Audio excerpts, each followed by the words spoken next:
If I go live harder. Here we go. How about that one? Remember to press that start stream button, kids, if you ever actually want to see a live stream actually get out there. Hey everybody, it's Mike Meyers at the Wednesday edition of the Mike Meyers COVID live stream. Ask Mike Anything. The goal of this live stream is to provide those of us, and gals, sorry, Gee-minies. The goal of this live stream is to provide those of us who are isolated by the coronavirus an opportunity to continue our studies for A+, and Net+, and Security+.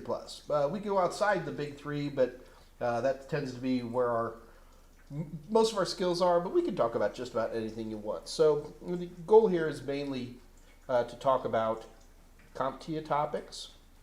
However, we can always go outside of those on an as-needed basis. So it's 2 o'clock here, Central Standard Time here in Houston. We run for 2 hours, so we go until 4 o'clock or until the questions run out. So it's really up to you guys. As long as you guys have questions, I'll stay on. And if we have an early day, it's not that big of a deal. Unfortunately, I can't run over. It's hard for me to run past 4 o'clock.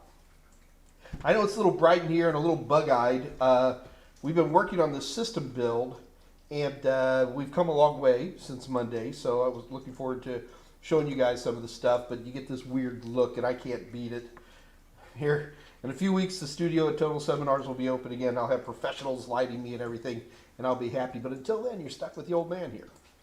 So we're going to be talking about this today. In fact, what I'd like to do today is concentrate and get to, I don't know where we're going to get to a point on this system build.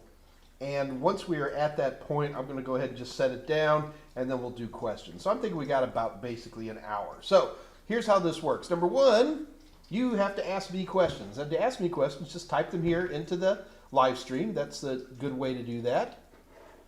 Right into the chat here. Also, do keep in mind that I'm a little distracted today, so I may miss questions. Scott Jernigan and Dave Rush are also here to help me. They're online, and as well the cast of regulars who are just about as important as Scott and Dave these days. So you guys all know who you are, and always appreciate you guys coming in. So first of all, ask me questions there. If you're the shy type, it's not a problem. Just go ahead and send me an email. Just send me an email. Oh goodness, there he goes. So just send me an email at michaelm@totalsem.com. If you've got big complicated questions or you want to be anonymous about your question asking, that's always the place to do that. Also, if you're a gamer, I am Senor Pepe on Steam, and I'm DesWeds on just about everything else. So that's the way to get a hold of me. So let's dive into this system. Now, when last time we were talking about this system, I was just beginning to start buckling some parts together. And just because I didn't have heat dope, I was unable to move forward. But let's take a look. Now what I've got here today, guys, I've got this second camera, but it's just kind of on a wire, so it's going to be a little bit shaky. But at least it'll give you an idea of where we're at. So let's take a little peek here. And let me show you this system. All right. So this is the back end of this Liam Lee case. So I've got a Republic of Gamers motherboard on here, so it's a nice Asus motherboard. And 850 watt power supply down here. And then we're running it's an AMD video card. I just could not get, in today's day, it's just hard to get good video cards. So this is a 5750, which is actually a fine video card. And granted, it's not the latest RTX 3000 series, but it's going to be absolutely fine. All right, so you can also see we've got water cooling all plugged in and ready to go. And I did already test this.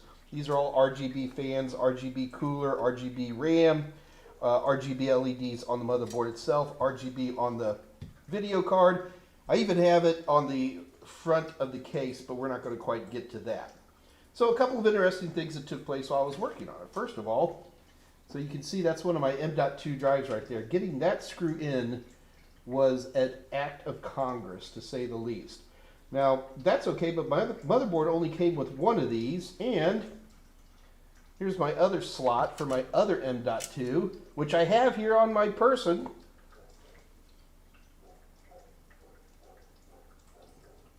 Can you guys hear me okay? I just realized I never put on my microphone. Hello, hello. I'm going to gamble you guys can hear me okay. All right, so everybody's got an unsteady hand there, Alex. Come on, man. This stuff's hard to do. So that was one thing. In terms of the screw-ups, so right here is a USB connector. This black piece on the end, folks, that's supposed to be right down there. I actually plugged this in, and then as I pulled it out and actually broke that. So to get around that little problem, I'm not going to replace the motherboard. I just went out and bought one of these little USB PCIs, and that takes care of another problem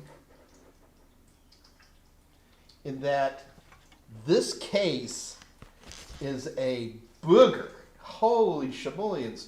So when I buy a case, I'm always looking for, I like a lot of USB in the front, and it's hard for me to show you. Maybe I can just barely get it there. So this has got plenty of USB. You can see them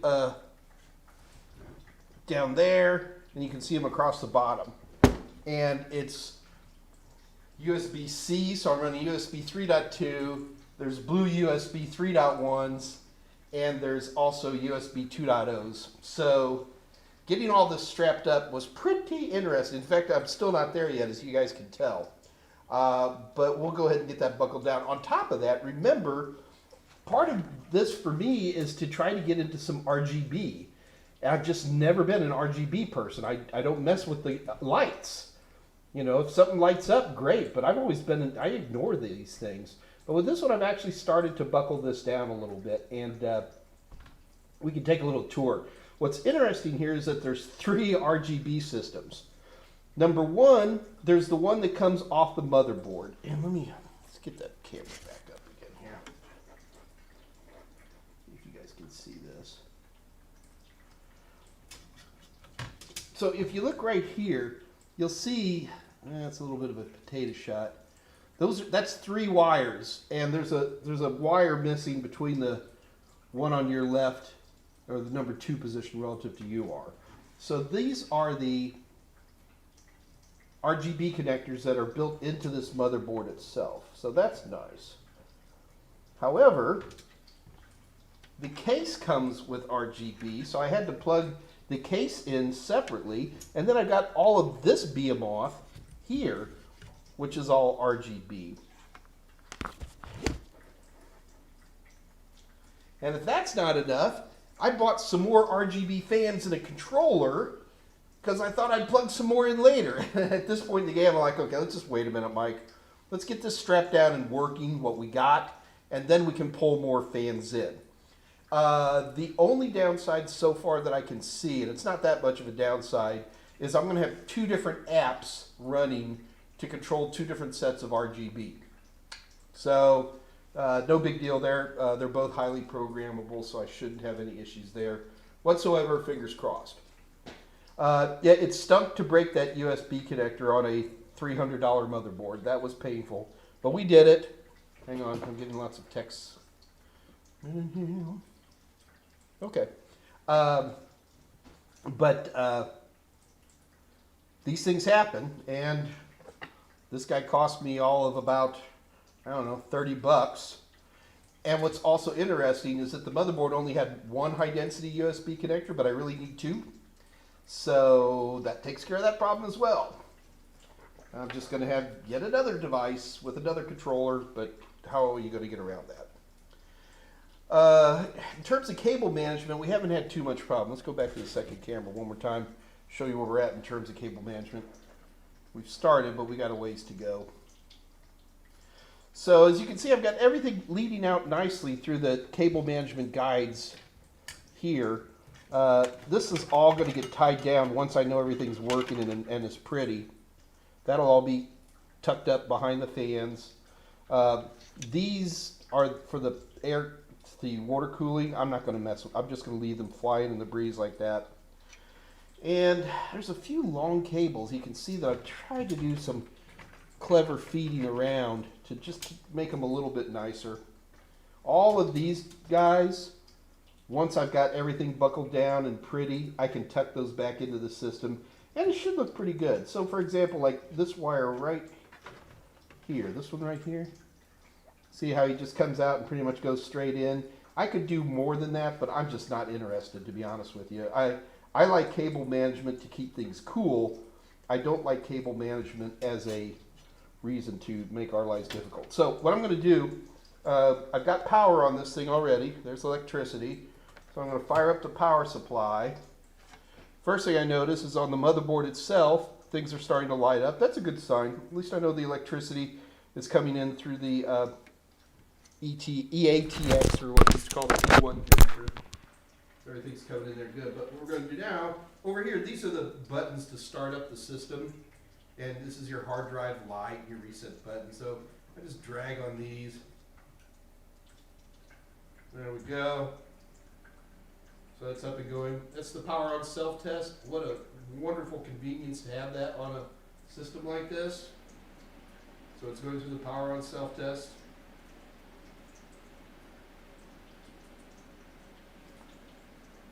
Then we're getting a couple of errors, nothing too interesting.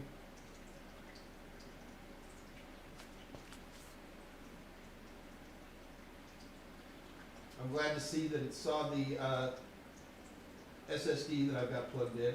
All right, so basically here's the system. There's a lot of glare here, sorry guys. Not only is there a lot of glare, I have a very short cable. So what I want to do,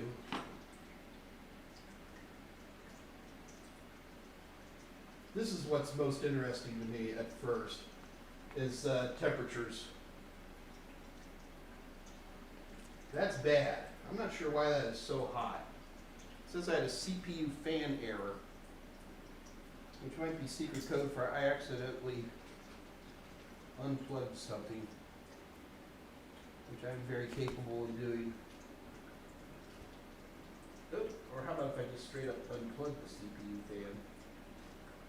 Hurry, hurry, hurry! It's gonna overheat, buddy boy. All right, I think I got it plugged in right that time. Oops. Alright, so let's watch our temperatures here. There they go. Now they're starting to drop. 150, 140. Much better. Yeah. You really can't break CPUs anymore. They all have basic thermocouples in there that'll shut themselves off automatically. I've seen some overclockers still manage to break systems, but in general, it's hard to break a CPU from overheating anymore. It'll start shutting down. And all I had wrong there, guys, is the power for the pump for the water cooling. I didn't have it plugged in right. All right, well, there we go. So it's up and cooking. All right, so I'm pretty happy with this. The only downside I have now is in order to test this system, I had to drop this huge video card on after I had taken all the heat shielding off of the system so I could plug in my M.2s. And I left screws on. And I've left the video connectors on.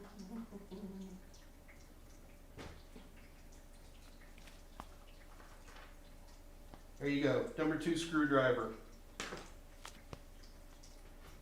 Mike, what kind of tools do I need to be a technician? Number 2 screwdriver. Oh. Anybody who's ever put in a PCI card knows what I've just done. There it goes. All right. Get this beastie moved off to the side. All right, let's take another peek one more time. Let me get that little camera up on here once again. All right, now with the video card out, we got a little space here. Now, first of all, you can see I've got, that's one of my M.2s. Here's the other one. Now, I'm waiting to get a screw. I only had one screw. I don't have a screw for the second one, so I'm kind of stuck at this point. But once I get the other one in, I can go ahead and remount all of these shields on everything, and then I'll be ready to buckle the system down in a more official manner.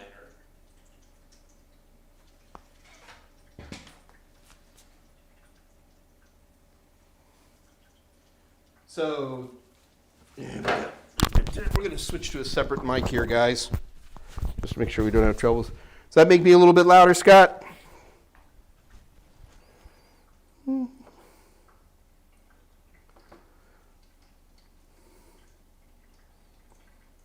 you guys hear me now?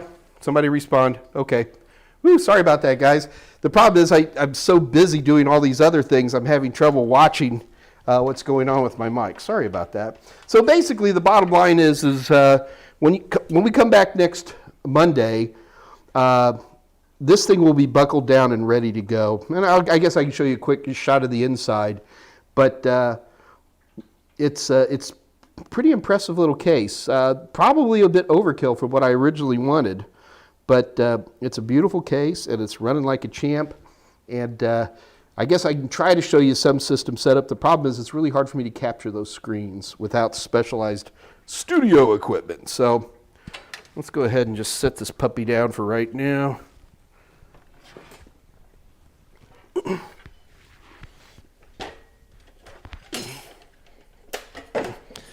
Always like the sound of loose parts in there. Something I've usually missed. I am looking for screws because I'm notorious. I am like so bad at dropping screws. Nobody is worse at dropping screws than me. I mean, I am the king. I did upgrade my iFixit kit. I like these iFixit kits. I still have a separate one at the office, but this one has, see if I can show this to you guys without causing too much pain and suffering. This is nice. It comes with a nice selection of spudgers for smart devices when I've got to pry them open. And so that's okay. But the main thing, of course, is the lovely selection of bits. And I probably will use 10 of these in the entire time I own this, but it's always nice to have them around. In particular for things like the M.2 screws, which are much finer screws, and you're not going to be able to use a number 2 on that. But that's about all the tools, physical tools I carry around. That, and of course, then I keep a power supply tester around. And you can get those just about anywhere. In terms of physical tools, that's about it, kids. I know everybody gets disappointed because they're expecting me to have this huge kit of full of tools. And no, that's about all I use. Just this right here. Okay. So I think we're skitchinated. I'm excited. It's going to be a beautiful system. I'm not quite sure where we're going to be putting that. It's always the million-dollar question. I'm going to probably be keeping it down here in the research area for a while, primarily as I mess with the fans and the heating, because it's really loud right now. And of course, once I get everything tuned in, it'll be a nice quiet temperature. I'm going to have to install, obviously, put a copy of Windows on there, get all the drivers running, which is hilarious because the drivers for the motherboard come on optical media. I should be able to get it online, but I keep an optical media drive in an external. I have an external optical media drive. It'll read Blu-ray, DVD, CD, everything, and I keep it just for stuff like this. So if I need to, I can plug it in and plug those drivers in directly. We'll see. Generally, if I can't, I do always keep one computer here at the house with a regular optical media in it, and I just copy everything to a thumb drive and then put it over that way too. So that's where we're looking. So it's a pretty straightforward setup. The RGB still got me a little confused, but that's kind of the fun. And go look at some really pretty colors, make it fun. All right, let's see what we got going on here. Okay. All right, guys, so let's get to some questions here.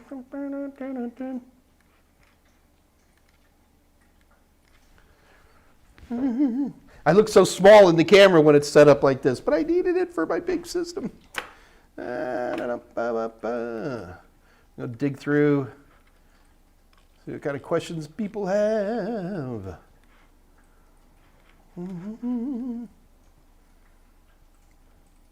Derek Lawrence, question. This is from 208. I just installed Ubuntu as a virtual machine. Where do I recommend I start playing around? Oh, Derek, never leave questions like that for me to be able to tease you so easily. Where would I start playing around? Gosh, there's no bad answer here. Obviously, the command line is always going to be of interest. And what I'd recommend is firing up a terminal and start practicing some of the commands. That would probably be the place I would go to more than anything else.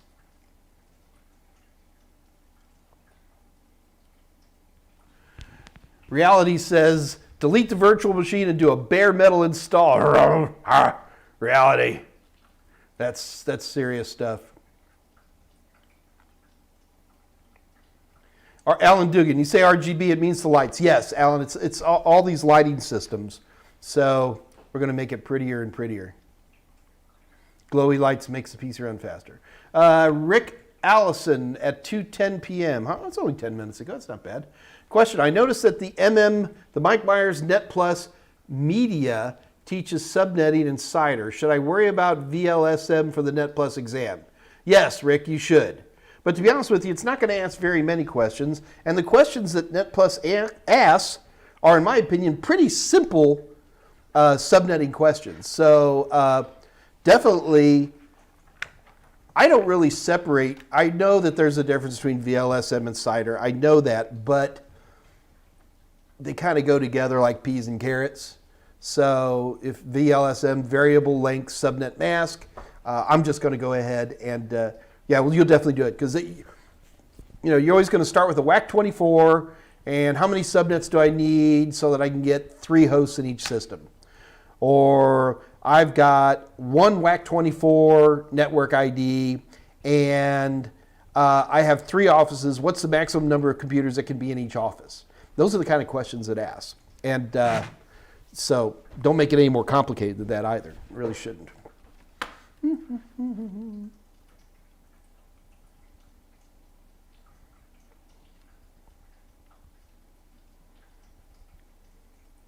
It is a nice PC. Thank you, Michael. I think it's a nice PC too. And this is the one good thing about being who I am is you get to play with this stuff all the time. So.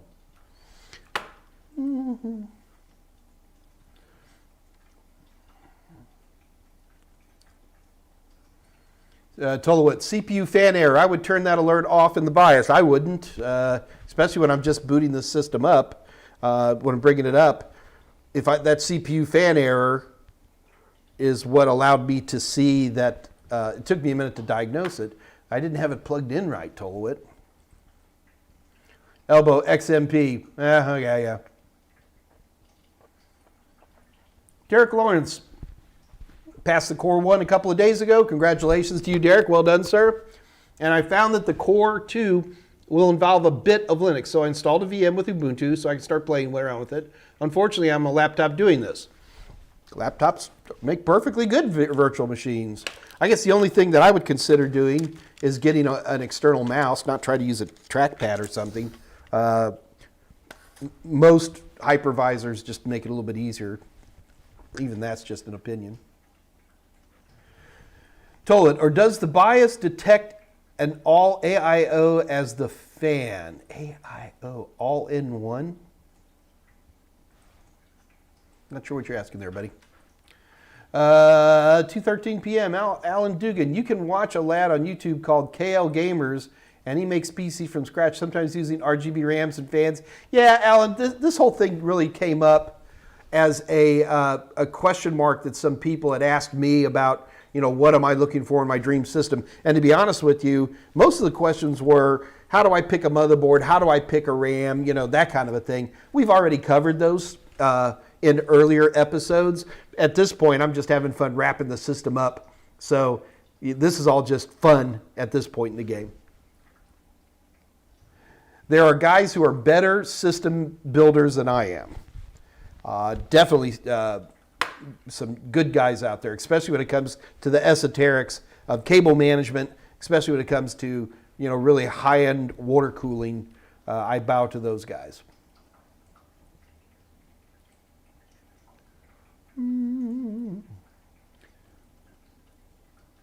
Looking for questions. There we go. Sharav S. Kumar at 215. Roadmap for cybersecurity skills that are required. AIO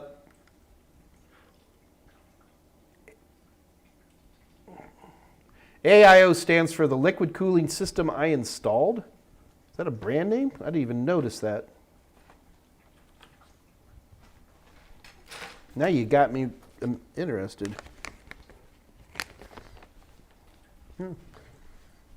Whatever the case, I can't remember the brand name of that thing I just bought. Okay, where did I go?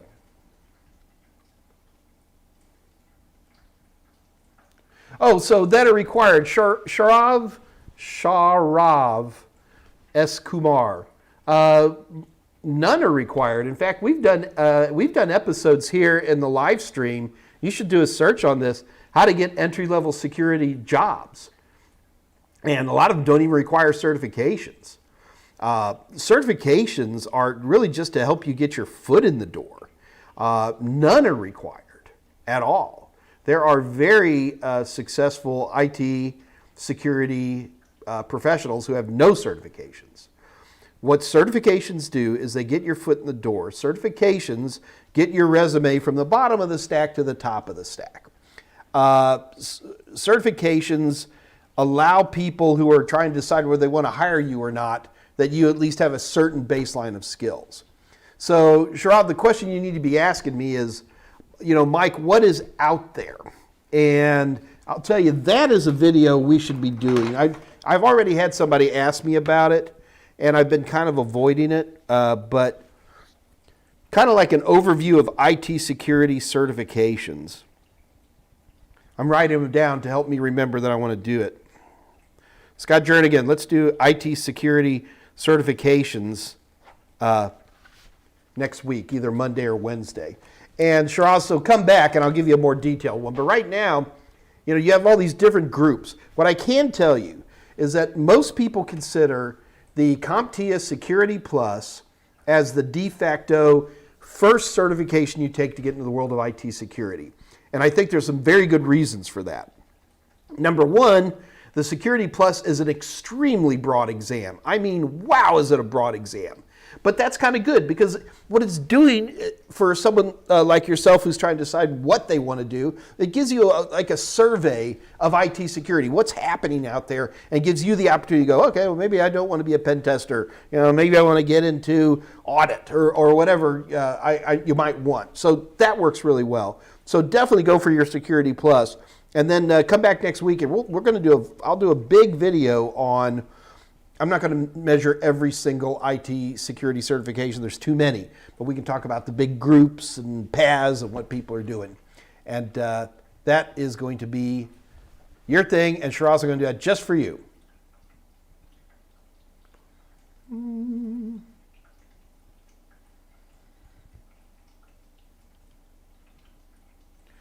Zach Morial back at 217. How much did I spend on this? About $2,500. The bigger cost that came in is this video card. I paid a premium for that. The motherboard and the CPU alone were $800. So for me to go to a Ryzen 9, even a generation back, you're still talking $400 and high change for a CPU, which seems to me a bit high, but what are you going to do? Threadrippers are going for $1,200 right now. There's no way I was going to spend that kind of money. The other thing I did spend a little bit of a premium on was the RAM, mainly because I wanted to do RGB, so I thought getting pretty RAM on board would be fun. The other thing that happened here that you guys can't see is I bought a lot of other parts that really aren't associated per se with the device. I picked up a little $60 managed switch. I picked up a way overpriced AX video card. 802.11ax wireless card, and ends up the stupid motherboard had wireless on it anyway, so whatever. The other thing that I ended up spending extra money on was the extra RGB stuff, which cost a lot more. In all honesty, if I had spent carefully, not including the video card, not including the storage, I could have got this equipment for a little over $1,000. That motherboard, that CPU, and that RAM. So paying too much on a video card, buying extra things that I probably didn't need, maybe that helps give you a better answer. Tolo at 217, at least you are dropping, oh dude, Linus, I drop them too. Endless Mindset at 217, hey Mike, just want to say I love your Security Plus videos. Endless Mindset, thank you very much, appreciate it, man. Alan Duggan, I have an iFixit kit. Yeah, iFixit kits are handy, won't argue that at all.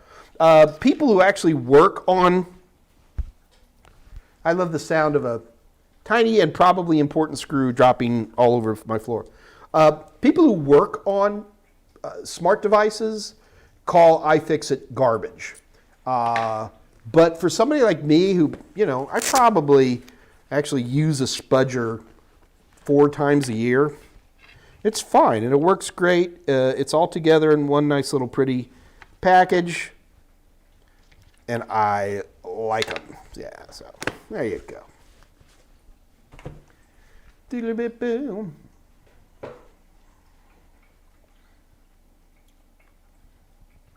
Michael Reeves, DJ Mike, drop that beat. That's the problem with the stall. I was like, what was I saying earlier that would motivate him to say it? Derek Lawrence at 219. Would it be beneficial to get the CompTIA ITF as well as just stick with A+ and beyond? Derek, in my opinion, first of all, Scott Jernigan wrote an amazing IT fundamentals book, so and a video product. To me, an IT fundamentals is really, like the name infers, it's fundamentals. To me, it's more of a user thing. To me, this is something that somebody who is in the 13, 14, 15-year-old range would be shooting for, and to help them decide, do they just want to enjoy using computers like 99% of people, or do they want to join all of us fellow nerds and start getting into technology? For most people who actually want the idea of putting a screwdriver in their hands to work on computers, probably A+ would be the better place to start.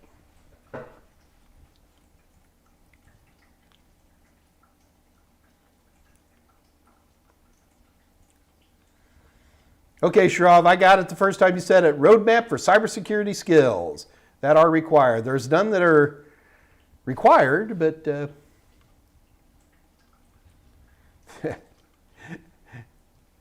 Alice doesn't want me to put Windows on this system. Alice, I have to. Linux doesn't have enough desktop to support what I want to do. I'm going to have trouble with all these little doobity-dabbity devices. Linux is a lot better than it used to be, but I'm installing a lot of weird third-party chunks on here. Those RGB drivers, I can't even imagine those working in Linux. So yeah, I'm going to go Windows. But remember, Alex, if it isn't a desktop at my house, it's Linux.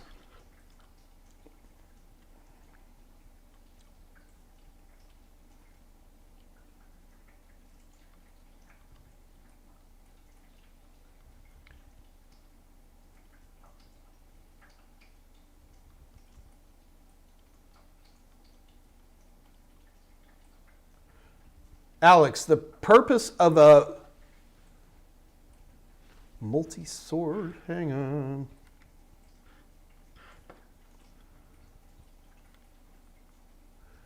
You put multi-source agreement, but I'm not sure that's what you meant.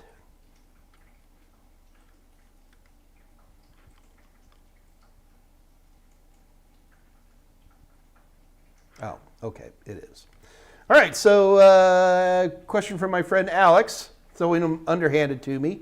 At 2:31 p.m., what is a, where'd it go? Multi-source agreement. A multi-source agreement is basically when different manufacturers get together and they go, look, we're all making this thingamabobber. Maybe our thingamabobber should integrate and work with each other. multi-source agreements can date back to World War I, but when we talk about them today, we're usually talking about some form of technology to make sure devices work together, from connectivity or anything like that. Eventually, from multi-source agreement, often standards are then developed.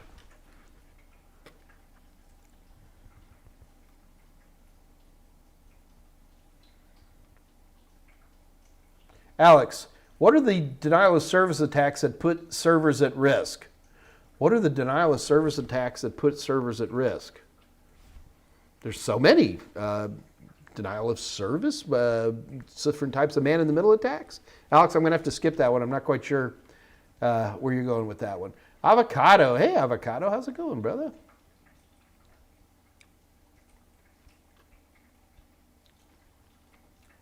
Yeah, I got to tell you right now that hardware prices are really going through the roof. It is painful. I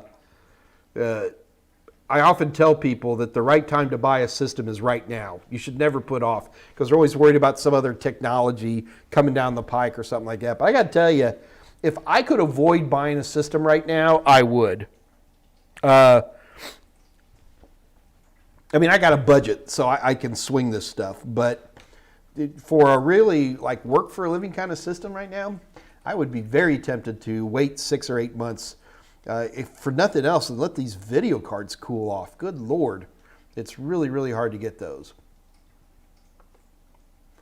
Oh my goodness, we're suddenly getting all kinds of questions. Okay, Alex is asking, Alex, why are you asking? Alex, she's feeding me questions, guys. She's being nice. All right. Hang on, let me check a couple more things. Scott says I jumped a bunch of questions. I will go back.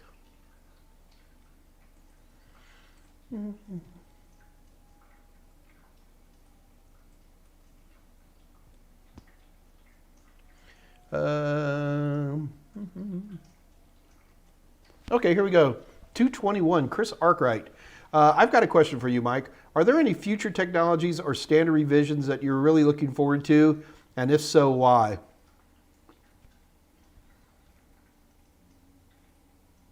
Yeah.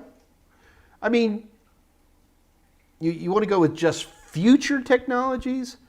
Future technologies. I don't like to think about stuff that's way in the future. No flying cars for me. So I like stuff that's more shorter range. We really are pretty close to rollable and fully foldable OLED displays, which, super thin LED displays, LED wallpaper. It's going to change things a lot when we can basically slap a high quality display on the side of our car or side of a refrigerator. I'm very much looking forward to see what that's going to do for us. I'm very much interested in some of the newer Wi-Fi technologies. WPA3, which is pretty much here but not really here yet, really is going to be interesting. How it's going to change Wi-Fi security is going to be a big deal, because, wow, they really locked up the only real hole there was. When WPA3 comes along, all of my hacking tools turn into garbage. They will not function. And I'm going to be reduced to trying to, find WPA2 wireless access points and stuff like that. I guarantee you WPA2 will be around for 5 more, 6 more, 7 more years, because people just don't upgrade. So those would be 2 technologies I'm extremely interested in seeing coming into more fruition.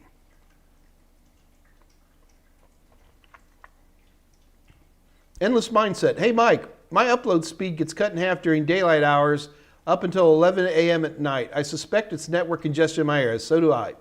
Is there anything my ISP could do for me? Well, the ISP, Endless Mindset, you think your ISP is there to help you. He's not. ISPs are there to provide internet service, and that's about it.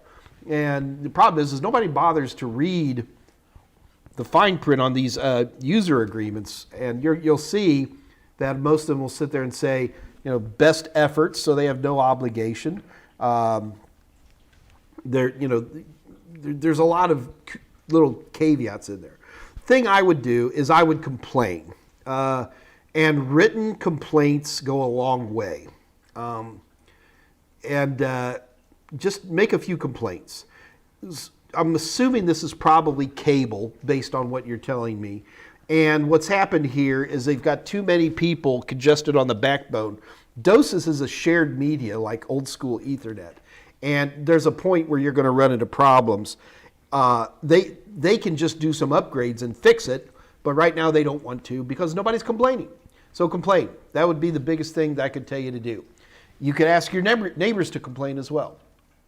That usually gets pretty good results. I don't know where you are, Endless Mindset. If you're in the States, it probably gets good results. B-Rush, not D-Rush, but B as in boy rush, back at 2:22 p.m. Mike, I wanted to know whether or not verifying hashes is an important security measure.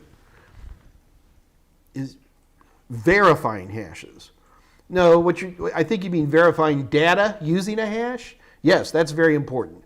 And you should be able to talk about different types of hashes, like MD5, SHA-1, SHA-2, and recognize what they are, how they work, not the math behind them. No one's going to care about that. You should know that hashes are a fixed length. That's important. And you should be able to say, if the hashes, you and I both copy the same file, and if our hashes are different, that means the files are different. So hashes are all about integrity. So yes, B-Rush, it is an important security measure. Amjad Mole, giveaways. You guys want to do some giveaways today? Amjad, hang tough, man. At 3 o'clock, I'll start doing some giveaways.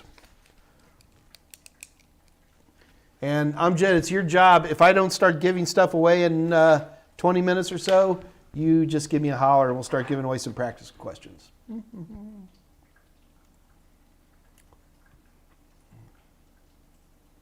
Oh, Michael Reeves, I've got Windows in my house. Why do I need it in my computer? Oh, Michael, you're going to turn into another Tolowit on me. You guys are going to be dangerous. 2:23 p.m. Ethernet. I've tried it with the modem connected as well to eliminate being on my LAN. Endless Mindset. If you have native Ethernet coming into your house, oh God, I feel like I'm.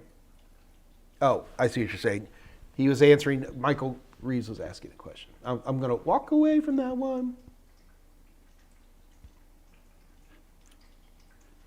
Gamers World. Is there a video from the Total Seminars channel on how to set up a home lab to learn, practice networking, cybersecurity? Not really, gamers, but I'm not sure why you'd say I need to set up a lab. Having an individual system, God, how to set up a lab. Man, the problem is, the reason I'm reticent to answer that question is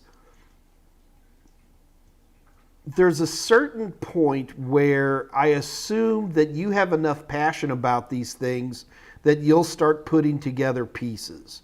There are some aspects that are a little bit more complicated. So we have videos here in the Total Seminars channel about how to set up a virtual machine so that you can practice Linux, all right? We have virtual machines setting up a little network so you can run Active Directory and things like that. So those are in there. But to have individual labs that go through certain steps, it's a waste. It doesn't work. First of all, everybody's systems are different. Some people have Linux, some people have Mac, some people have Windows, some people have old versions of Windows. Some people have, this running and that running and the other thing. And for me, just to set it up so that you can run a lab that I've defined for you makes it not even worth trying to run the labs. Because I've got to help people go through so many other things just so they can open up a command prompt properly and just, and it's a problem. So no, don't. Hang out here and ask me questions. So for example, Sean, well, it's not Sean. It's Gamers. It's Gamers World. Gamers, like when we were, a couple of weeks ago, when we were setting up virtual machines, that's where you're learning to do this stuff. And I would expect you, it almost feels sometimes, and I'm not blaming you on this, I'm not saying you're doing this, I'm just saying I get this a lot. So somebody would say, set me up a lab so I can learn how to drive. Okay? So, okay, well, here you go. So, press the gas, put on your seatbelt, turn on the car, blah, blah, blah, yeah, put it in drive, foot on the brake, put your foot on the brake, cut over here, stop at the stop sign. Then turn left. And then all of a sudden you're like, well, I don't want to turn left. I want to turn right. It's like, see, you're already starting your own labs. And that's actually a good thing, but it's very, very difficult to do quantified labs because the technology changes too fast. I could set this up and it's good for today, and then another version of Windows comes out that does something to the firewall, and suddenly that entire lab is out. And, I sell 4 of them. I mean, you guys aren't offended the fact that I got to pay rent, right? Okay.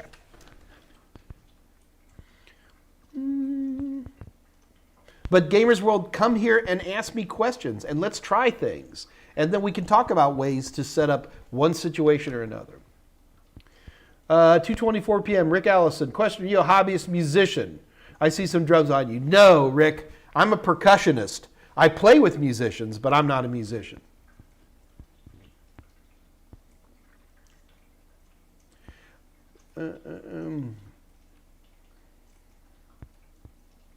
Does it actually say AIO on that water cooler? I really didn't notice.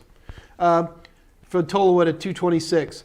I was wondering if the CPU fan error shows up when the AIO plugs in instead of an OEM. No, Tolwood, the reason that error showed up is because I didn't plug the CPU in. The plug wasn't in right. I only had 2 of the 3 prongs plugged in. Now, his question. I was wondering if the CPU fan error shows up when an AIO plugs in instead of an OEM. I don't think it would, because I'm pretty sure what you're looking at here is that there's something on the motherboard that's looking for some feedback noise. That's what that 3rd pin is for on those things, to make sure that something is turning, something is working, something is trying to make the CPU cool. It's not like it's got frickin' lasers that it can see that there's a fan attached, right? It only can look at that.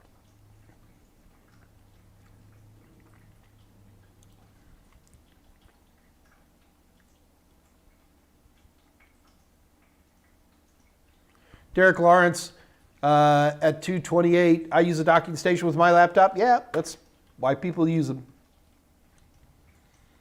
Alex, shall I start with questions? I'm trying to understand Mike's mood today. Alex, you're always welcome to ask questions. Never an issue.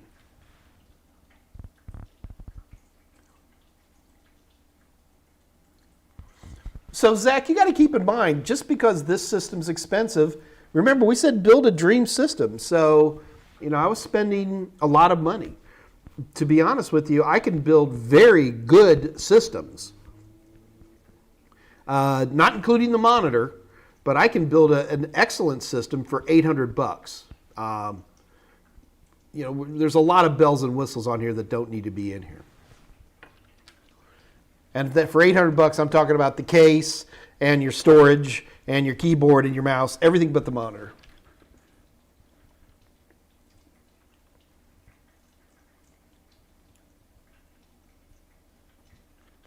Okay, so we're finally getting to Alex's questions. The purpose of multi-source agreements. All right, so we covered that one.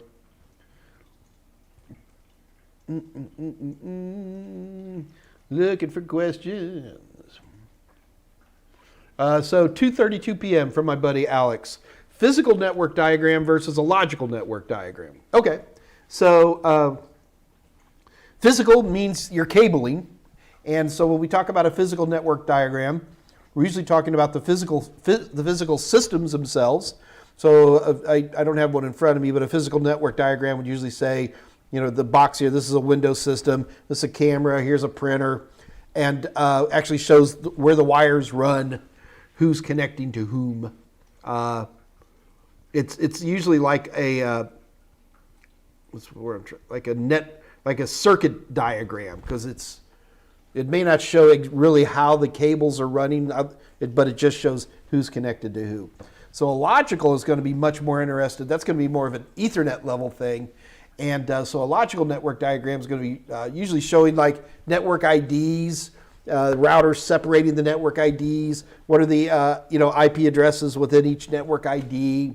That sort of thing. So two very different looking network diagrams. Easy enough to pull them up on Google and take a look, though, for yourself. Michael Reeves, can you explain trust permissions in Active Directory? I can get you started. So the thing about Active Directory that people forget about is that Active Directory is domain-based. So you're going to set up a domain, called ilovemikemyers.com or whatever it might be. But an enterprise could have many domains. There could be domains for actually web presence. There could be domains for different geographical areas. So what ends up happening is in an Active Directory, you have all of these little domains. And that's how Active Directory used to be back in the old days, when it wasn't even called Active Directory back then. It was just Windows NT. And nobody trusted anybody. If you weren't in the same domain, nobody trusted anything. You had no permission. We didn't even look at your username and password. You were evil.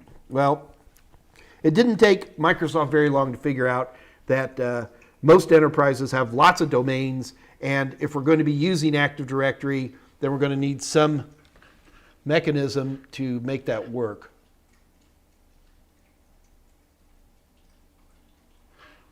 And so what they came up with was the idea of trust. So in the Windows world, so we use a transitive trust model. So if I trust you and then you trust Bob, then I trust Bob. So that helps. But it's I don't have it right in front of me so I can easily show you. There is a tool in Windows that helps you set up all your different trusts. Who do you trust and who do you not trust? And it can be a little tricky. Or like, for example, just because I trust a domain, that doesn't mean that domain trusts me back. And you have to go through two-way trust and all this kind of thing. So I think hopefully that's a start. I almost wish you could ask a more detailed question. And I wish I had a copy of Windows Server running. Unfortunately, I don't right now. The ones I had have expired.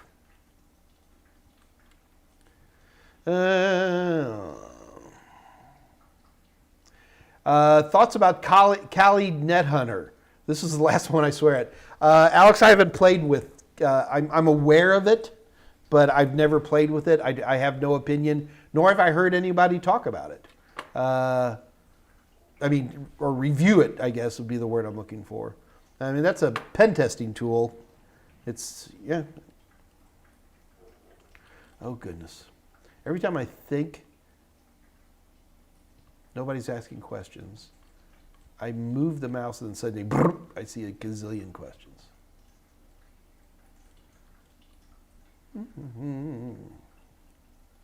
Michael Reeves, do you? I do. Gamers World, is it a good idea to buy CPUs on eBay that are coming in from China? No. And all deference to my friends from China, I've actually reached a point now where if I can avoid Chinese products, I'm avoiding them. I know it's a broad stroke to paint, and there's anybody who owns an iPhone has a product from China. But I'm nervous about anything. I've bought too many things that end up being garbage. Lost a few $1,000s. The idea, I would never buy a CPU. I'd never buy, a lot of motherboards are manufactured in China. A lot of monitors are manufactured over there. But they're packaged by some kind of company who I trust. And that being the case, then I'll go ahead and buy stuff. If Asus, some of the components and everything Asus makes comes from China. There's no way it doesn't. But I have Asus's support behind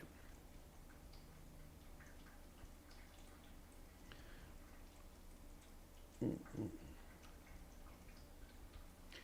Guillermo, question. This is at 2:36 p.m.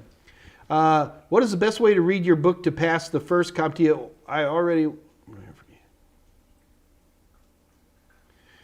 Okay, Guillermo, there are three things that you need to help you pass any certification.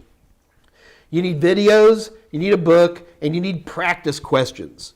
From there, I'm not going to tell you how to do it. Some people like to watch videos, and they'll watch the entire course from stem to stern. Some people like to watch the video because most of my products are based on books that I've written.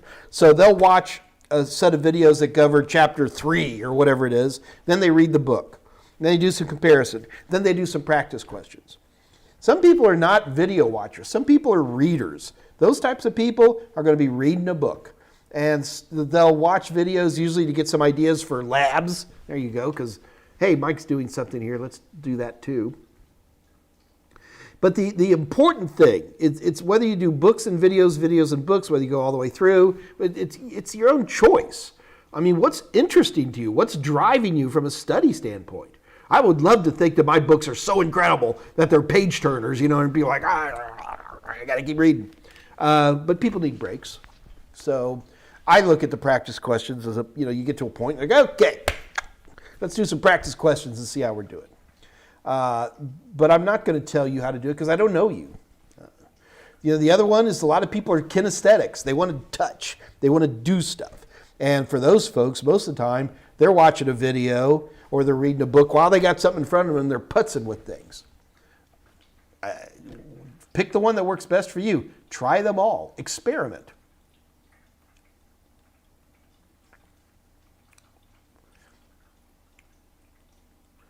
All right.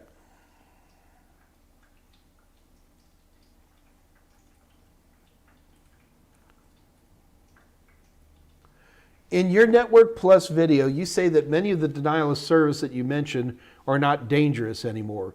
Yeah, a lot of denial of service attacks have been, tools like CloudFront and stuff like that have done a pretty good job of negating them. But there's always another one that comes along. You got to keep in mind, there's almost any type of malware or any type of attack that you and I can actually talk about, that we can have a conversation about.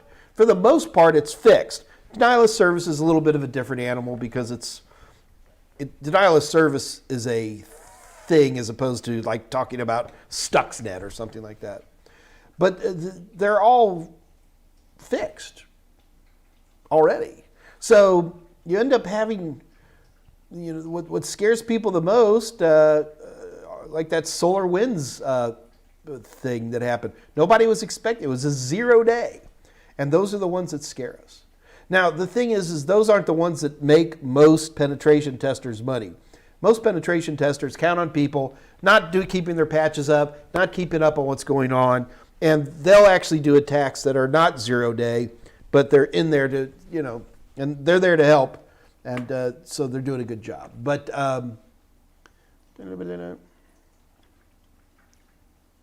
that's why I said that, in fact, I would say that almost any attack in my Network Plus video that I talk about isn't dangerous anymore because we know about them and they're patched. Super Omar 64 at 238. Hey, Mike, how are you doing? Great. My question is, can you put a SATA SSD where there was a SATA HDD was in a laptop?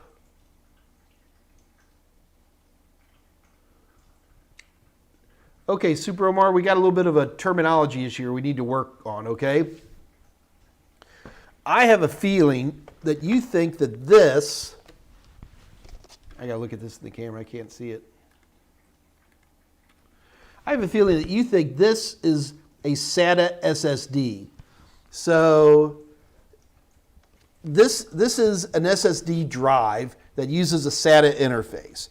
If I had another one, like a big 2.5 inch, that's also an SSD drive that uses a SATA interface. So I'm worried that you're thinking, let me make sure I'm reading this right. Where'd it go? I lost it. Can you put a SATA SSD where there was a SATA HDD was in the laptop, even the manual says I don't support it? You'd have to have a interface of M.2 to SATA or something like that, but I guess you could. The manual says it doesn't support it. The manual probably says, yeah, because that's the other thing. How are you going to physically plug it in there? You're going to use like double-sided tape and stick it to the back of the motherboard or something?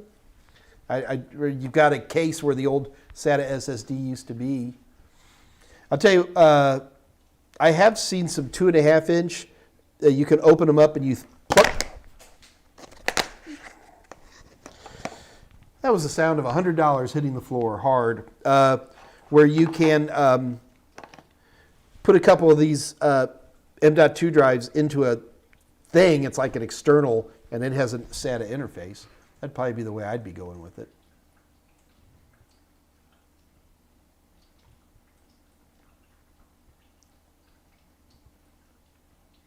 Oh, Super Omar, because I was able to put a 2 terabyte M.2 SSD even though the max was 512. So 512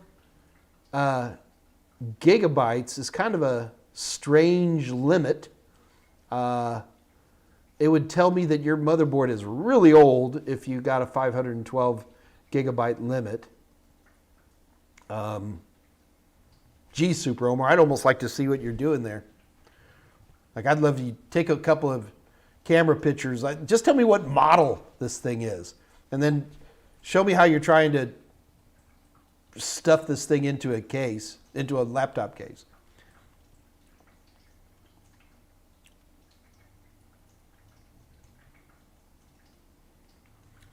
All right, Sharav, thank you for at 2:39 p.m. being a little bit more clear on the questions. Give me till next week, because your question deserves a better answer than what I can do quickly. So give me till next week, and we'll have more of a discussion. I am specifically asking for the knowledge fields that are required for knowing most of IT security. Every IT certification exam is important for whatever aspect it covers. The problem we have with IT certification is that you sometimes have competing certifications. And we'll talk about that Monday or Wednesday. 240, Connie Mize. When going from help desk product support to cybersecurity, what certificates and or jobs get along the way? Well, again, as I keep telling people, please do a search. About 4 months ago, I had Jessica Dickerson on, and we had a how to get entry-level jobs in IT security. So again, you guys are all sitting here talking about, well, I have to have this certification and that certification in order to get a job. That's not true. You can get into work. It moves things faster. It puts your name at the top of a stack. It gets you past some of the human resources people. But if you think that you're just going to go take certain certifications and then suddenly be qualified to do some certain job X, that's just not how this works, guys. Everybody's going to start towards the bottom. Help desk support is a great place to start. There's nothing wrong with it. But you know, if you're doing things right, you move out of that quickly. So I just get nervous when people sit here and say, Mike, I'm going to get a bunch of certifications and then I'm going to get a job. No, go get a job now. We'll talk about this next week. I'll give you some more details on that. Andre DeGoyer at 240. WPA2 not getting upgraded? Yeah, WPS is still, yeah, WPA3 is getting upgraded, yes. WPA2 is getting upgraded, WPA3. It's a very different animal. Corsair Khan at 241. On IP tables, okay, why are all rules forwards instead of inputs or outputs? Kowser, because you have fallen into a big mistake that all new people do. Congratulations. You are with us. You are one of us when you make this mistake. And that is, routers don't care where packets come from. Got it? Routers don't care where packets come from. They only care about where they're going to forward them. That's it. Think about a box that has all of these tubes coming into it, and stuff is coming into these tubes. There is no intelligence in a default router table, certainly IP tables in Linux, that says, oh, well, if it came from here, then send it here. No, no, no, no, no. Routers only, they don't care where it comes in. All of these packets fall to the bottom and they get picked up on a conveyor belt, and the router looks at each one of these individually and shoots it out whatever pipe it wants. Very common mistake. And a good question, Kozar. Thank you for that excellent question.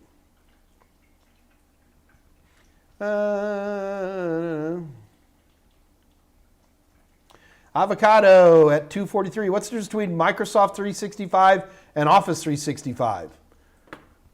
I don't know. I don't. See if Scott Jernigan's got some insight for me here.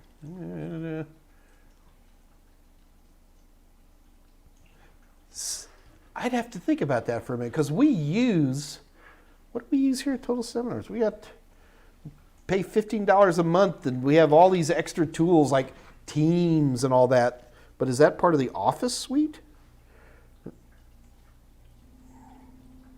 I don't know. Somebody look it up and give me the answer. It's probably already typed in. Don't know, Avocado. Endless Mindset. Is it okay to get the Security Plus 501 cert when the 601 is taking place in July? Not only is it okay to get it endless, but is wildly more preferable to always go with the older exam. That SY0 501 has been around for 3 years now, and there's good intelligence on the exam. And I can't change the books when I run into a question, but I can update test banks, I can tweak videos, stuff like that. So you always want to take the older exam. Nobody's ever going to ask you, which exam did you take? Nobody does. They may ask you when you took it to give them an idea, was this 20 years ago or 3 years ago? But no one's ever going to ask. Always take the older exam if at all possible. 244, Rick Allison. Question. I have heard of dark fiber. Sure. Fiber has been put down years back that was not used. How easy is it to tap into that fiber? It's impossible to tap into that fiber, Rick Allison. First of all, most of it's already been scooped up now. Most of that stuff was installed back in the 80s, believe it or not. Fiber optic cable really hasn't changed much. So how easy is it to tap into? First of all, dark fiber isn't just laying around everybody's under basement. You know what I mean? There's very specific areas where it was run. I can't remember the name of the company that went broke installing all that cable. Anyway, yes, if you know who's in control of it, then it's very easy. It's expensive, but it's easy to tap into. They want people to use it. Stuff's been sitting in the ground for 30 plus years. They want people to use it, and the technology exists. The problem is if you're not in that business, and I'm not in that business, of who's leasing what cable lines and all that kind of stuff, I don't think it would be that hard to figure out.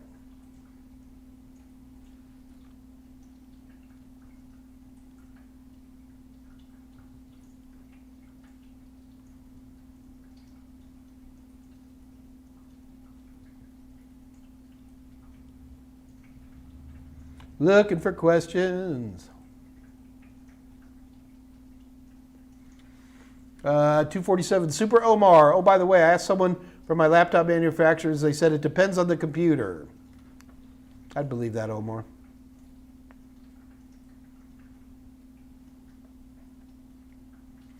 B-Rush. Question, do OLED screens help with damaging effects caused by other display technology or minimizing blue light, if that makes sense? No, not that I'm aware of. I mean,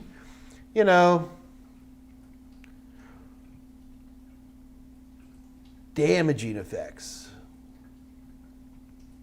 No, I don't know that they help or hinder in that particular case. B-Rush.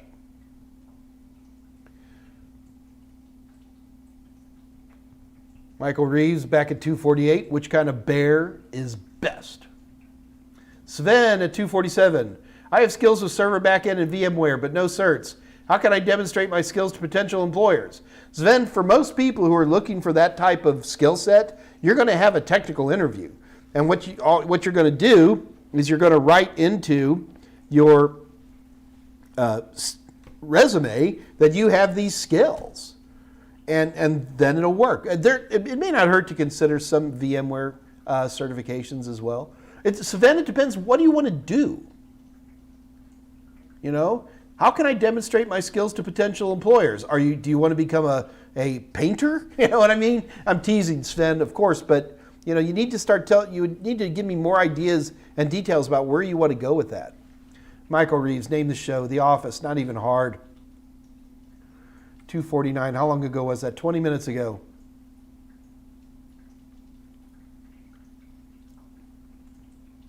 Andras, you missed the build, bud. It's all sitting down right next to me.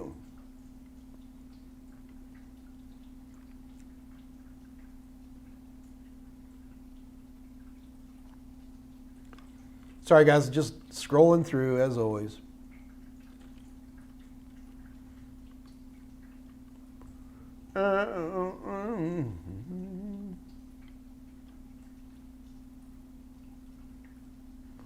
Did the cats show up, Tolowit, 251?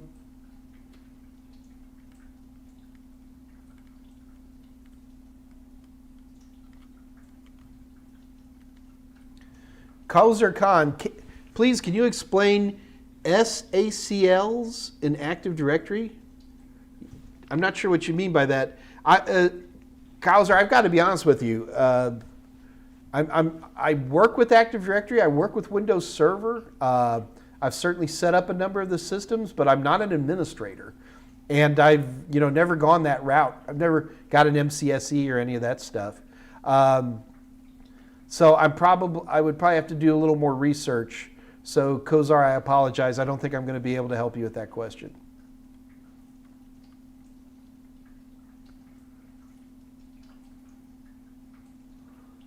Rick Allison, 253. What is your best definitions, or how would you describe forest and trees? Oh, all right. So this is where I wish I had some diagrams. So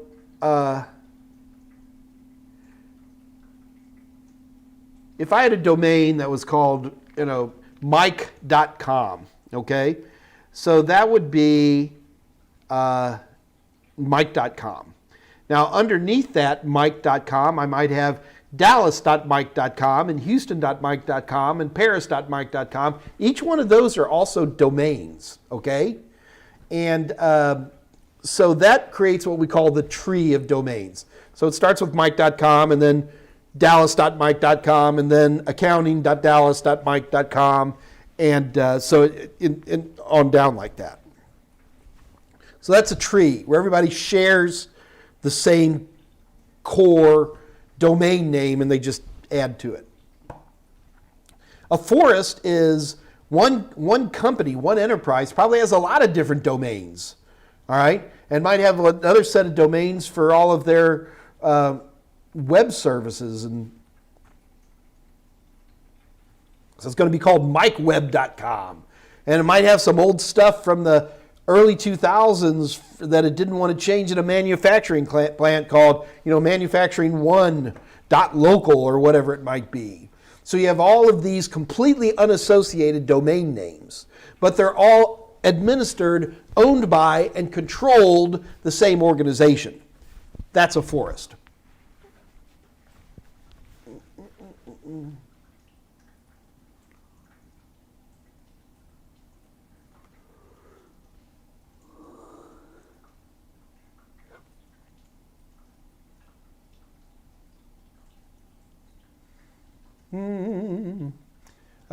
Canuck Mike at 2:56 p.m. Any suggestions if you are a hands-on, learn by doing? I haven't studied for anything in years. Canuck, remember the secret to learning anything, let's say you're going for A+. The secret is the practice questions. The practice questions are the ultimate tool that helps you know whether you know something or not know something. So you get practice questions. I sell practice questions. I have lots of competitors who sell practice questions. I think mine are the best, and we should have had a competition. Somebody was supposed to remind me. I'll tell you what, just for fun, Canuck Mike, we're going to have a real quick competition right now, and it's going to be for either A+, Net+, or Security Plus practice questions. So you guys ready? Here's how these competitions work. What's 256? You can create a domain without a forest, right? Yes, Andy, you can have one single domain. Like for a small company, it's going to be one domain. Usually, every enterprise has a forest. The forest may consist of one domain, but I guess you do have a forest. All right, here, you guys ready? Let's do a quick practice question. Let's do a quick one. Competition. You guys ready? Here's how this works. Number one, competitions are not fair. Whoever I say wins, wins. And I don't try to be unfair, but sometimes I'm unfair. The first person who shows up with an answer is going to be the winner. You guys ready? M.2 drives can have one of two different types of interfaces. One is called SATA, and the other one, which is much faster, is called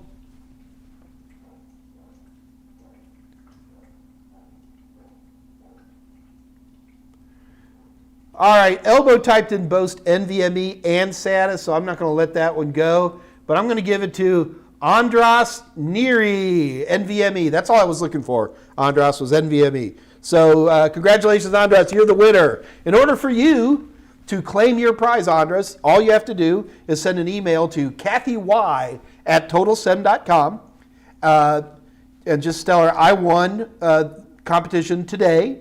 And then say I would like the A+, or the Network Plus, or the Security Plus, and it will be sent to you. This is a completely online product, so it doesn't matter where you live. You can have access to the Total Tester. So congratulations to you, sir. Well done. Super Omar 64, rigged. Come on. Yeah, I'm going to rig it. Let's go back to the questions real quick.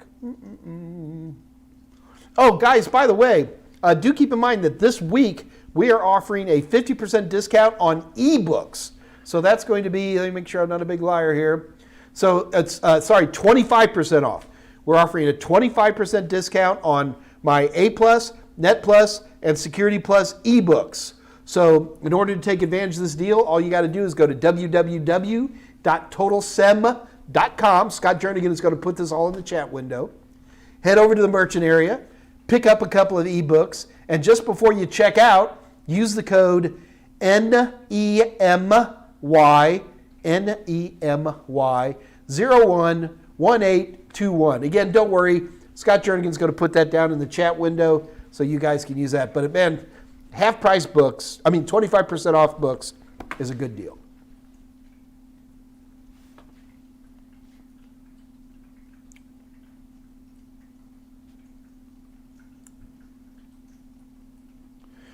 Super Omar 64, I mean a 2.5-inch SATA. Okay, I kind of figured that's what you meant. So I'm guessing, Super Omar, you kind of taped it into the old socket like that. There's nothing, as long as it's a true SATA, as long as it's not NVMe, that's a physical connection change. You should be able to do that. Matter of fact, you know what? I am going to do a quick check on something.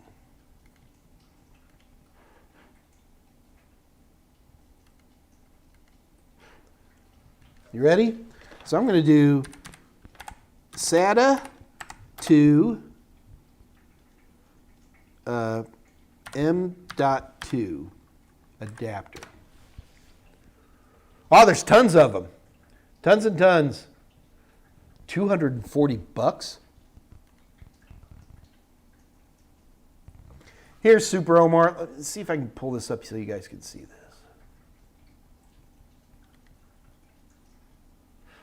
Here, Super Omar, check this out. This is exactly what I was talking about earlier. So this fits into a 2.5-inch bay, and you can see it's got a classic SATA connector in there, but you can just drop a couple of, that's going to be like 2440 M.2s in there, and that should take care of everything you need in one easy little packet like that. And all I did is I did a search on SATA to M.2 adapter. SATA to M.2, and that popped right up for $20. How good it works, I don't know. Where did everybody's practice questions go?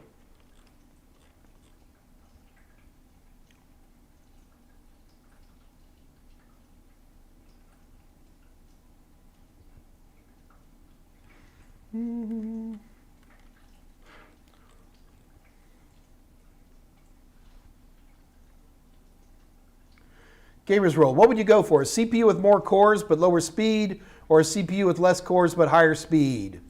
Generally, since you're talking about you're not going to get a system that's less than 8 cores anymore, I would probably go with higher speed and less cores. As long as I'm running a rock bottom minimum of 8, but 16 is probably more where I would be with my kind of CPUs. I'd probably go with the speed and less cores. The exception to that would be that there's very specific things that could be treated that differently. If I was using Blender, if I was using Adobe, it really depends on the application, because the operating system itself is not going to be that big of a criteria.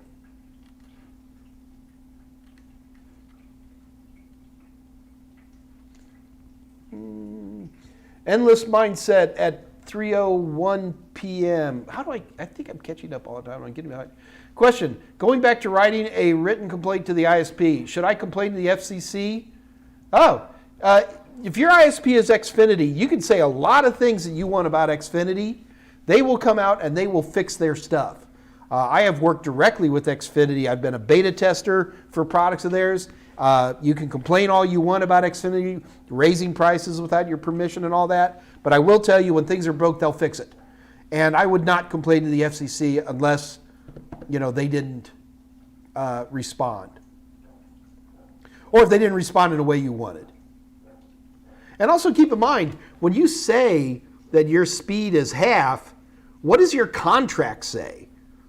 That's really the criteria. If your contract says you'll get a certain amount of speed and you're getting it, well, I would like it to be a lot faster, Mike. Well, read the manual, bud. Read your agreement, the one you signed, or the one at least you clicked on a button and said, I agree. Xfinity does a pretty good job about responding in most cases. I'd also have them check the modem. Modems can be a real problem.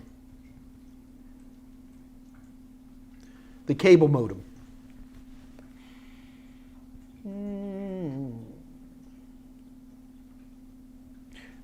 Guillermo at 304.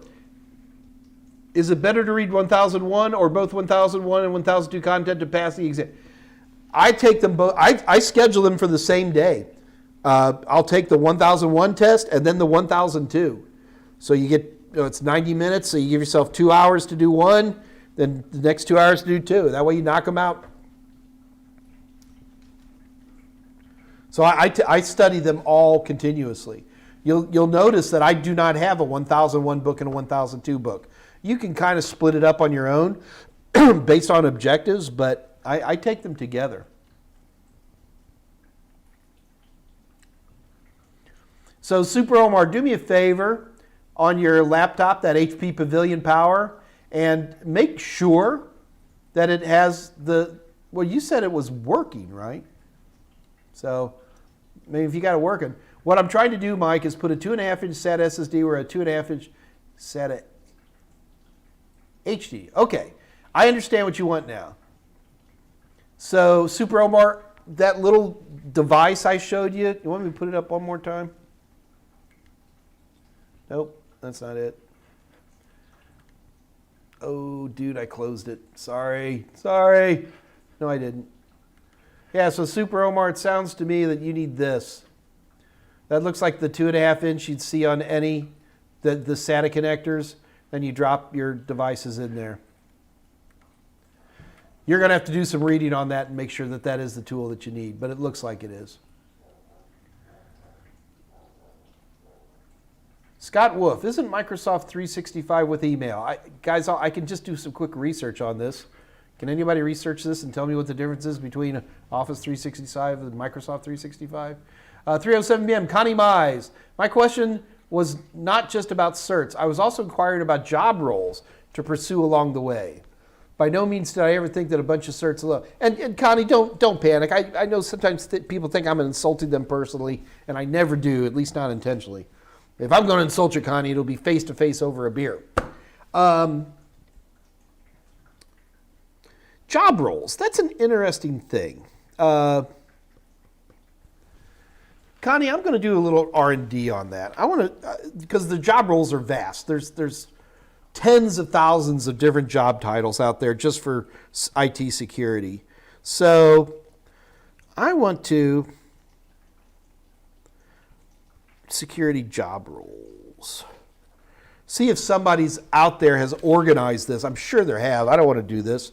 But somebody's been out there and say, here's the 24 big different types of IT security jobs that are out there. And underneath these 24, here's number 3, and here's the 4 different things underneath there. Some kind of breakout. Connie, I know one's out there. I haven't seen one. I will take a look. But what I will guarantee you, Connie, is that next week we will at least talk about certifications as a place to start.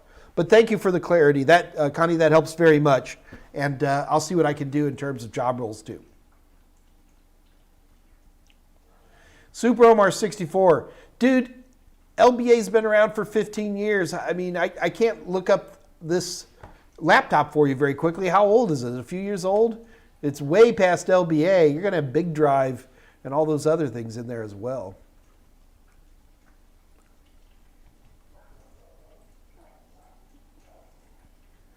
B. Rush, you went to Elkins. That's very cool. You're very welcome, 311.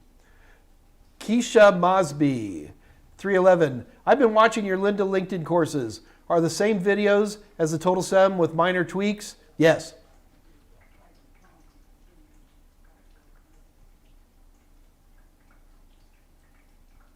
Super Omar. By the way, Mike, do you know there's a registry on Windows that limits the bandwidth you download on your network? I'm aware of things like that, but Super Omar, please do me a favor, bud. Super Omar, this is for you. Send me an email with the details on that. I would very much like to see this. And I hope you're not talking about, super packets or anything like that. That's stuff I know about. But Super Omar, please send any information you have on this limiting feature, registry setting in Windows, to michaelm@totalsem.com. I would greatly appreciate it. Kevin Lopez. Mike, have you done a live on cryptography yet? Well, Kevin, we've done some stuff on like different types of symmetric encryptions and things like that. Do you have a question, Kevin? I mean, that's usually the way to start. And I don't mind repeating myself. But cryptography is a very broad subject. And I would be curious, what aspect of cryptography do you want me to talk about? I have not done some super generic across the board cryptography video live during the AMAs.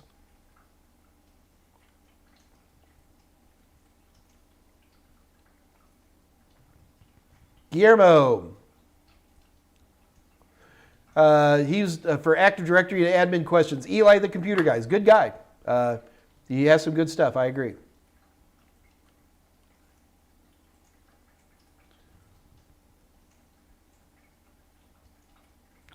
You guys finally reminded.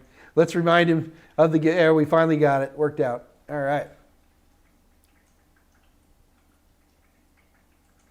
Oh, that's right, Scott. We do have a wonderful Active Directory, and which Scott gave you a Udemy link for it. It's very good. Andy Minard, you can create a domain without a forest, right? I know we answered that, but let me make sure. No, when you first spin up a Active Directory controller, it's going to say add this domain to an existing forest, or it's going to say make this the first domain in a new forest. It literally says that when you're setting up the domain. Guillermo, question, 3:15 p.m. How are your practice questions structured? Do they go by chapters or all chapters together? They go by either one. Guillermo, they're very, very customizable. You can do almost anything you want there, brother.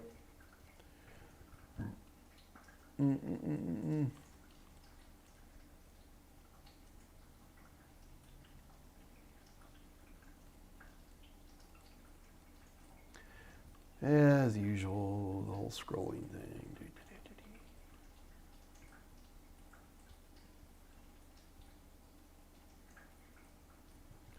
All right, 317, Maurice Joyner. I'm currently reading your A+ all-in-one book. I appreciate the humor in it, thank you, and it's helping you understand concepts, but some of the technical stuff I'm going to have to go back and memorize.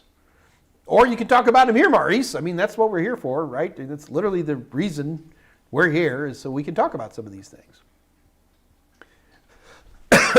Denis Belazorov. Good Irish name there. How to read book to Ukraine from your site, not possible. Maybe Amazon. Okay. Dennis, I think you get ebooks. Can you do ebooks through Amazon? I don't know. I'm sorry. I'm such an American. You know, it's like America and everything rotates around it, right? Hello, cat. Hello, gato. ¿Cómo está, amigo?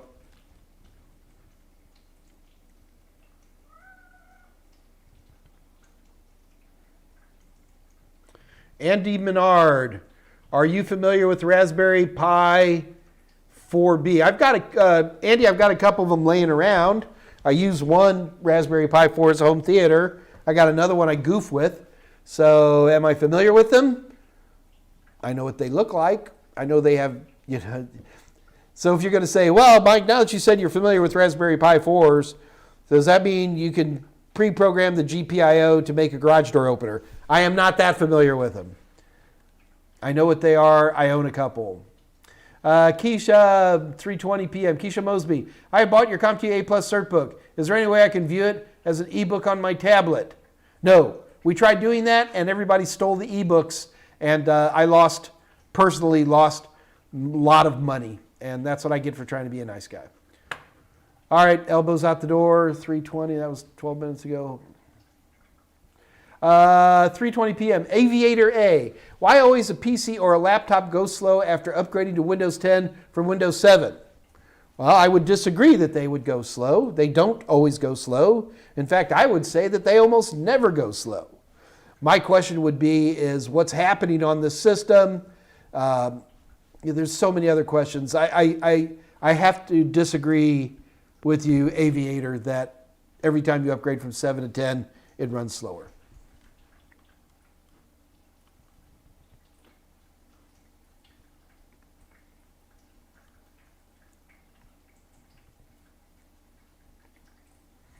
Oh, there you go. Both Scott Jernigan and Dave Rush are on the job here.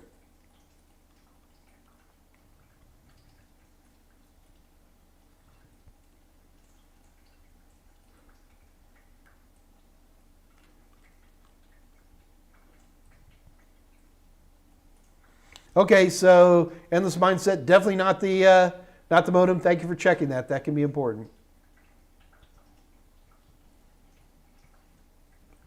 Yeah, you just need to complain to Xfinity. 3:25 p.m. Chunkier Fish. I am no noob with Windows platform, especially not PC hardware.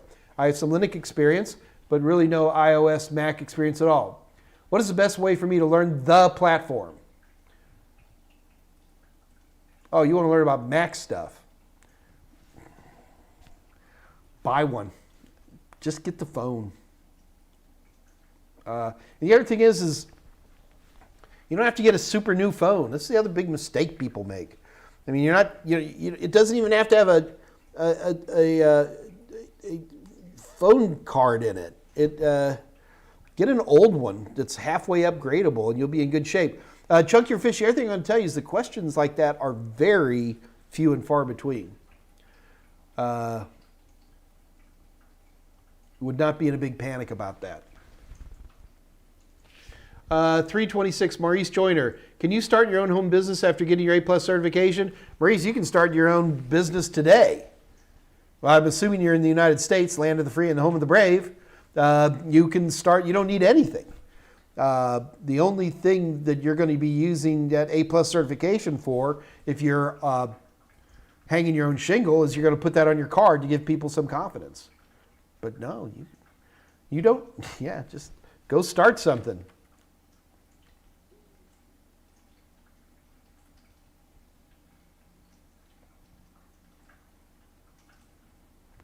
Yeah, Chunkier Fish, I agree. It's hard for me to deal with rotational media drives anymore, other than for longer term storage. It is awfully nice to be able to chunk in, triple digit terabytes of hard disk data onto a home system, though. Not that expensive.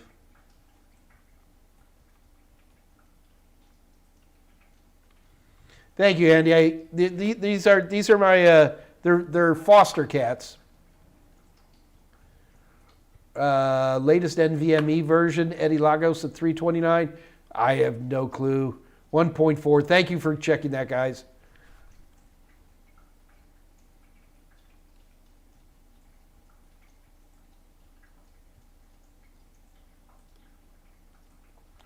Looking for questions. Oh, guys, also do remember, number one, if you like what you're seeing in here, remember, this is really a conversation. But if you really want to have a conversation with me, stick around because I like to go visit a Discord channel. The name of this Discord channel is the unofficial Mike Meyers Discord channel. It is not my Discord channel. I do not run it. It is not affiliated with Total Seminars. But I do like to show up on it from time to time. I will be on it today as soon as we finish up. So around 4 or whenever we end here, whichever comes first. Scott Jernigan will put up the information for the Discord channel. Please check it out. And while you're in there and while you're here, don't forget to like and to subscribe to the Total Seminars channel. Those things really add up, surprisingly. And I would really, really appreciate it if I could get your support.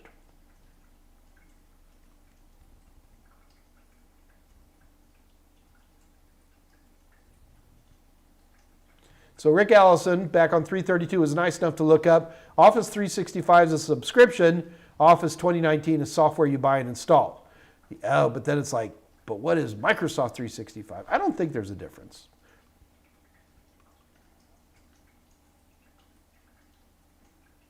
Well, Connie, I got to tell you the other thing. Thank you. Connie at 323 said thank you. Thank you for a good question. You guys got to keep in mind, a lot of times I use you guys as guinea pigs for stuff that will eventually show up in, well, things that people will pay for. So, of course, because you're here, you'll get it all for free. But that's a really interesting idea, Connie, to not only do the IT security certifications, but really just talk about job roles. And to me, those things ought to tie together. So we'll see what I can do.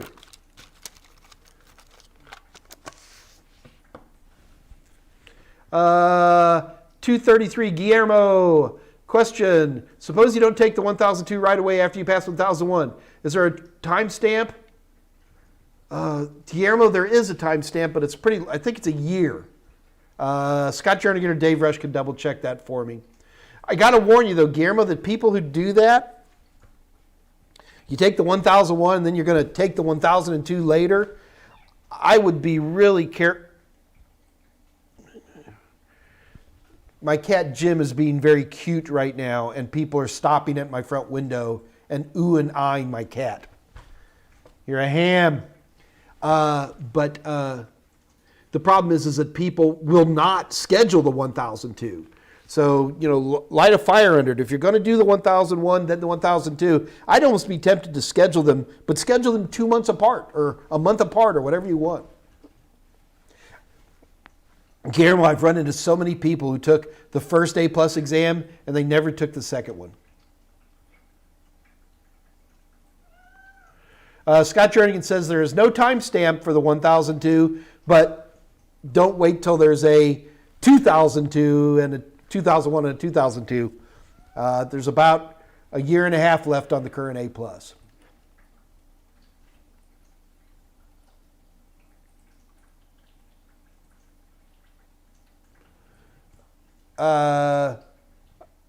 Abdikani Mohammed.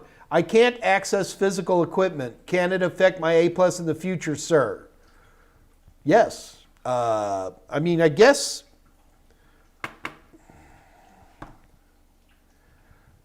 You could do it. But what do you want to do with an A+? If you can't access physical equipment, then what do you want to do with an A+?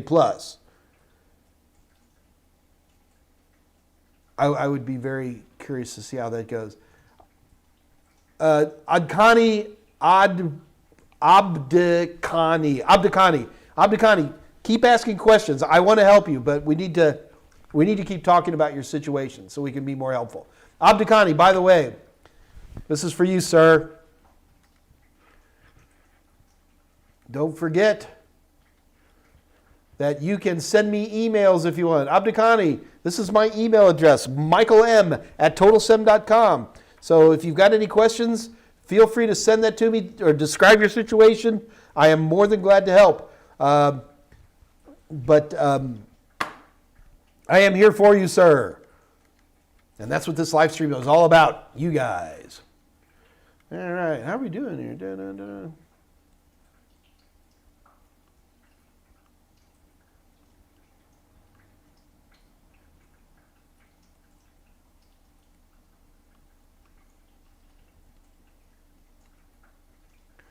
Andy Menard. Hi, guys. Is CompTIA A+ test hard? I don't think so.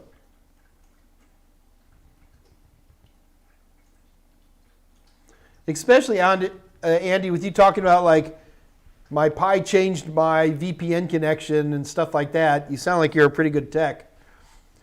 Guys like you probably could just get away with some practice questions and you'd be good.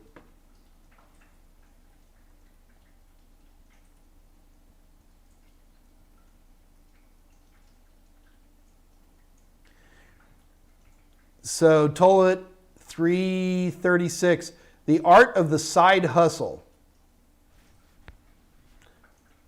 Tattooing? Toilet, I think I know where you're going for there, where you're kind of like doing computer repair on the side sort of a thing. Toilet, just be on the Discord channel, please, and we can talk about this in detail. Guillermo Moreno, question. Chipsets are for delivering data bus address signals to the CPU, right? Okay.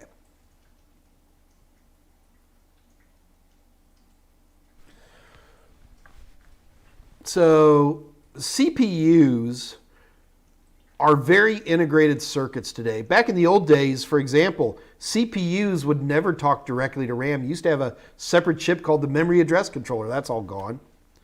CPUs used to never talk to hard drives directly. Used to have what was called a DMA controller. So you had these separate things. You had all these chips on a motherboard. If you look at a first generation motherboard, it's got 30 discrete chips on it. There was a chip called the 8042 that was the keyboard controller chip. Well, over time, the industry integrated all of these different chips into what was known as a chipset. And a chipset basically handled memory management, and there was traditionally two chipsets, and they were called the North Side, the North Bridge, and the South Bridge. So the North Bridge traditionally handled things that were very high speed, like memory management and some data access. The South Bridge would handle things like older types of expansion slots, USB, things like that would be handled by the South Bridge. This happens all the time. Over time, CPUs take on more and more chipset jobs. So today's CPUs do all their own memory management. They handle that themselves. They can talk directly to DIMM sticks. They can talk directly to certain types of PCIe connections, like NVMe, for example. They can talk to directly. But you'll never find a CPU that can talk directly to USB, or that can directly talk to your PS2 connector for your keyboard, or that can directly talk to a wireless network. And that's why you'll still see these chipsets come into play. Today, when we talk about chipsets, they should just say chipset, because in most cases, it's only one chip now. And it takes on most of the jobs that would traditionally be considered South Bridge jobs, like talking to the USB, talking to the keyboard, stuff like that.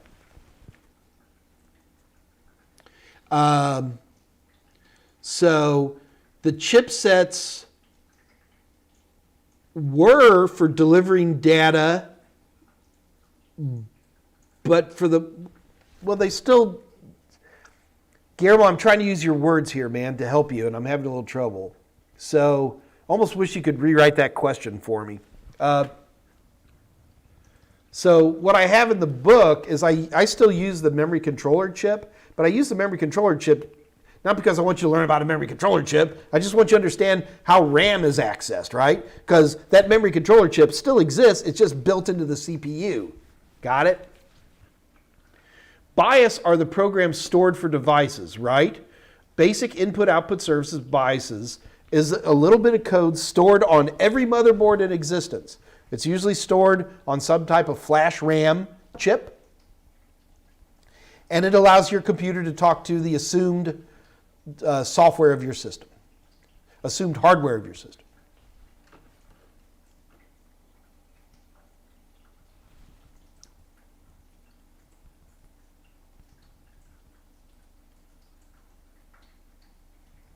Uh, 337, Levi, should I study 1001 first and 1002? Yeah, if you're going to do one or the other, do 1001 first because it's more hardware based, hardware centric.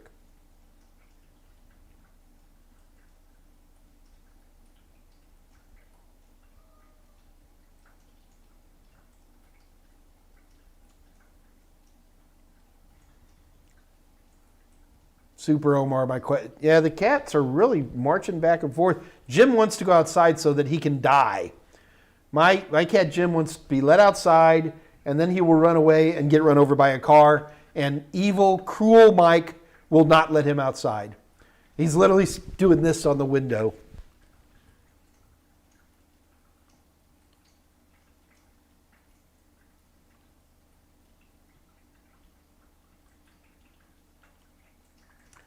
All right. Looks like we're slowing down here.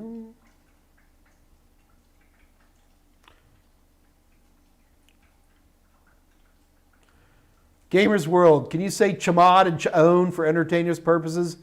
Yes, Gamers World, you can. You don't like the way I say chamad and chaon? I guess you don't like it when I say Cool Whip.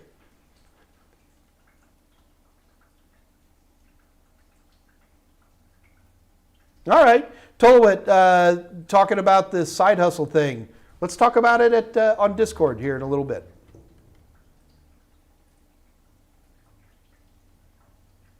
Or if you can't get on, you can just send me an email. We'll set up something offline.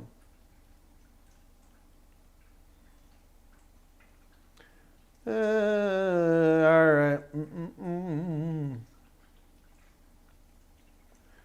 Super Omar, to be honest, Mike, I found 1001 to be easier than 1002. Yes, if I said that otherwise, Super Omar, most people consider 1001 to be easier than 1002. If I've said something else that is contradictory to that, I apologize. Rick Allison, when will the current Net Plus exam expire? Late this year is all I can tell you. Well, I don't even know. No. Sorry. The new Net Plus will probably be showing up late this year. When does the old one expire? I don't know. Usually gives you about a 6 to 8 month overlap. Sometimes a little bit shorter than that, Rick. All right, guys, it looks like things are calming down a little bit, which is fine. This is what we expect to happen. It's just a few minutes before 4 o'clock. Oh,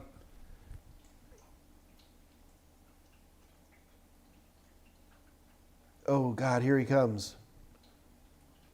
What did I say, Kevin? I didn't mean to scare anybody. Some real-world examples to differentiate eradication from containment, including response. Oh, Nada, I'll tell you what, Nada, let me write that one down. Nada, you're going to have to remind me on this one because our week's filling up. But you really want to talk more about an incident response kind of a thing, which I'm not against doing. But I don't want to just blabber stuff out. I think we could put together an incident response discussion that might be a little bit more interesting for everybody.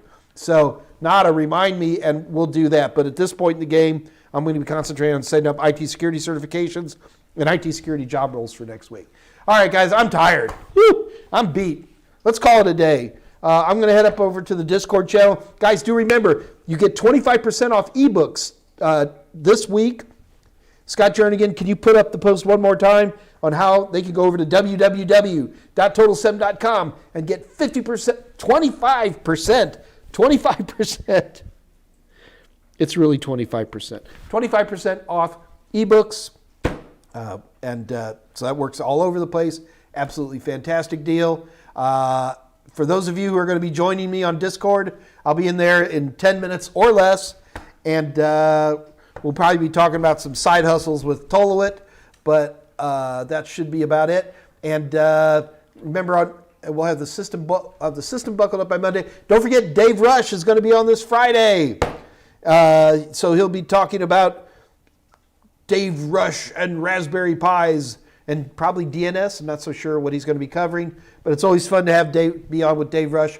Wednesdays, same channel, same bat time. And it should be a lot of fun. Don't forget to like and subscribe. And I am getting the heck out of here, kids. I'll talk to y'all later. So this is your little Uncle Mikey saying good night. Good night.